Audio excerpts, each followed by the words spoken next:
A very important topic fibromyalgia, जो कि अक्सर डायग्नोज नहीं होता या मुश्किल से होता है। तो एक्चुअली भी क्या है, फाइब्रोमाइल्जिया हमारे पास एक नॉन प्रोग्रेसिव, नॉन इन्फ्लामेटरी और नॉन डिजेनरेटिव डिजीज़ है, जिसमें क्या होता है कि हमारी बॉडी में कांस्टेंट पेन रहता है। ठीक है, तो वाइड स्प्रेड पेन होता है पूरी बॉडी में। बेसिकली क्या होता है, या तो राइट साइड की या लेफ़्ट साइड की फुल बॉडी, या फिर अपर बॉडी जो पोर्शन है हमारा, ये लोअर बॉडी पोर्शन है, इस तरह करके ये इन्वॉल्व होता है। और साथ में एक्सियल स्केलेटन इन्वॉल्व होगा, और ज़्यादा से ज़्यादा ये 3 मंथ से ज़्यादा जो है ये पेन हमें रहेगी। तो ये है फाइब्रोमाइल्जिया हमारे पास। अगर हम इसकी पेन की बात करें तो इसमें हमारे पास जो है टेंडर पॉइंट्स होते हैं, ट्रिगर पॉइंट्स नहीं बनते। पूरे का पूरा बैंड जो है वो टेंडर हुआ होता है। ठीक है, और उसके साथ इसमें कोई रेफर्ड पेन नहीं हमें मिल रहा होता, कोई ट्रिगर पॉइंट नहीं मिल रहा होता। पेशेंट इतना फटीग होता है कि उसकी जो एक एक्सरसाइज टॉलरेंस है वो बहुत डिक्रीज़ हो जाती है। उसकी स्लीप बहुत नॉन स्टीरो जो है स्टोरेटिव स्लीप होती है। उसके बाद उसमें मॉर्निंग स्टिफनेस बहुत देखी गई है, और 2% पॉपुलेशन में ये अभी तक जो है वो एविडेंस बेस्ड देखा गया है कि उनको फाइब्रोमाइल्जिया है।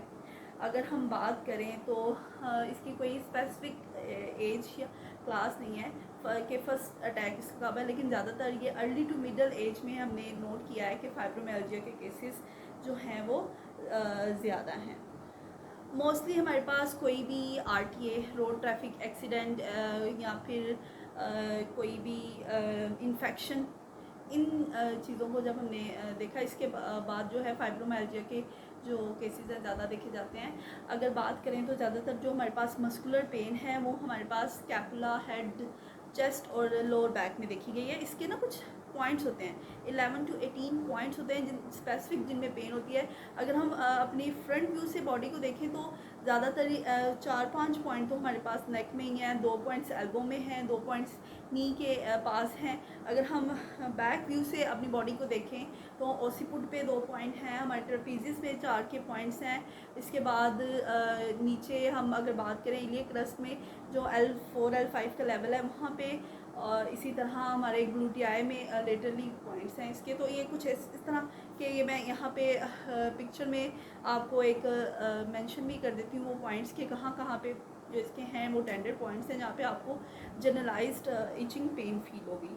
तो इसकी जो है सिम्टम्स बहुत फ्लक्चुएटिंग है, मतलब एक साइकिल चलता है पेन फ्री और पेन फुल का, कि कुछ डेज़ ऐसे आते हैं जिसमें आप बहुत पेन फ्री होते हैं, अपने रोज़मर्रा के काम, एडीएल्स बहुत properly as you want to do, आप जितना चाहे कर सकते हैं। और कुछ डेज़ ऐसे आते हैं कि उनमें आप बिल्कुल अपना कोई घर का काम, अपने पर्सनल जो है एडीएल्स या आइडियल्स कुछ भी नहीं कर पाते।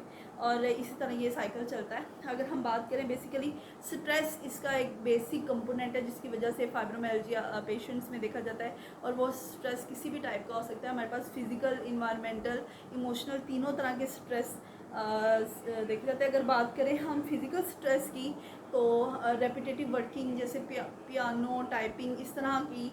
अगर इन्वायरमेंटल देखें तो इन जो ये हमारे पास वेदर चेंजेस, सीज़न चेंजेस आ रही हैं, इमोशनली किसी रिलेशन, स्पाउस का रिलेशन या किसी की डेथ, इस तरह के जो हैं स्ट्रेसेस। अगर हम इसकी अब मैनेजमेंट की बात करें तो बेसिकली एरोबिक एक्सरसाइजेज और स्ट्रेंथनिंग एक्सरसाइजेज, फिजियोथेरेपी में कुछ ऐसा ये ट्रीटमेंट प्रोटोकॉल है जो कि फाइब्रोमाइल्जिया को कम करने में बहुत ज़्यादा अहम रोल जो है वो अपना अदा करता है। इसके बाद अगर देखा जाए तो हमें पेशेंट की मेडिकेशन, ओवर द काउंटर वो कौन सी मेडिकेशन यूज़ कर रहा है, उसके बाद उसकी डाइट मॉडिफिकेशन की तरफ हमें जाना है। अल्कोहल, कैफ़ीन अवॉइड करनी है हमने। उसके बाद सिगरेट स्मोकिंग की तरफ भी, उसे भी कम से कम करवाना है, अवॉइड करवाना है।